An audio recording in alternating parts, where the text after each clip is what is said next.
Shalom, shalom, sois béni dans le nom de Jésus, sois béni mon frère, sois béni ma soeur. C'est encore une fois Marie-Pierre, je suis là pour qu'on puisse échanger en harmonie, dans la bonne humeur sur un sujet qu'on a déjà commencé à partager. Pourquoi se séparer, pourquoi quitter, 3 raisons de se séparer de ses amis du péché. Alors, dans la première partie, on avait dit qu'il fallait se séparer parce qu'effectivement, lorsqu'on ne quitte pas l'environnement dans lequel on était, lorsqu'on était dans le péché, dans ce qui n'allait pas dans le sens du Seigneur, il était très probable pour nous de rétrograder. Aujourd'hui, on va voir la deuxième partie. Pourquoi je dois quitter mes amis du péché? Parce qu'en fait, la parole de Dieu nous dit que, encore une fois, qu'on ne se trompe pas, qu'on ne se méprenne pas. Les mauvaises mœurs, les mauvaises compagnies corrompent les bonnes mœurs. Voilà. Donc, il faut qu'on sache que en collaborant toujours avec ces mauvaises compagnies-là, on est tiède, on a un pied dedans, un pied dehors.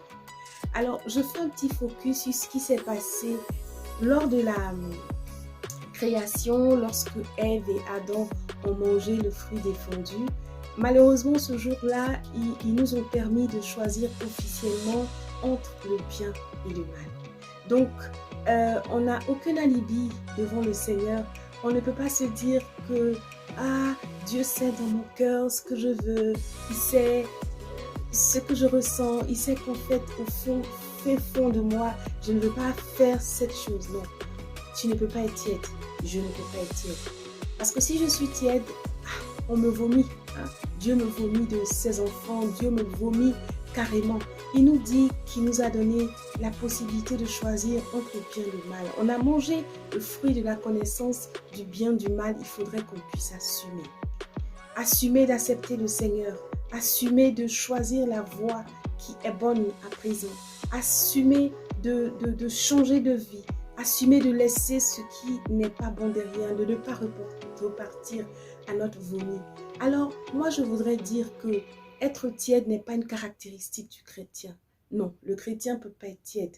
Le chrétien doit être chaud. Le chrétien doit être rempli de feu.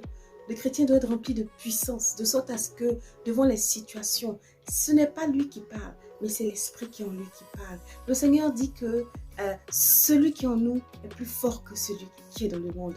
Donc l'Esprit de Dieu qui demeure en nous, l'Esprit de Dieu qui habite en nous, est plus fort que celui qui est dans le monde.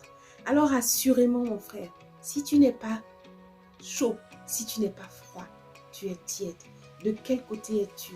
Lorsque tu donnes ta vie à Jésus, lorsque tu prends de nouvelles résolutions, est-ce que tu acceptes de rester tiède? Non, sois bouillant dans le Seigneur. Parce que plus tu auras du feu en toi, plus l'ennemi ne pourra pas avoir accès à ta vie. Plus les portes vont rester fermées. Parce que la puissance du Saint-Esprit en toi maintient toutes les portes au péché fermées. Alors, j'espère que cette capsule t'a fait du bien. En deuxième partie, on a bien vu, on a bien retenu qu'il ne faut pas être tiède. Si tu es tiède, si je suis tiède, le Seigneur nous vomira. Assurément. Alors, restons dans la chaleur du Saint-Esprit. Sois béni. Alors, on se voit prochainement pour la 3e partie. Et que le Seigneur te bénisse, là où tu te trouves, indépendamment des circonstances, quel que soit ce que tu traverses. Sache que le chemin que tu as emprunté, c'est le meilleur. Le choix que tu as fait, le choix de Jésus dans ta vie, c'est le meilleur.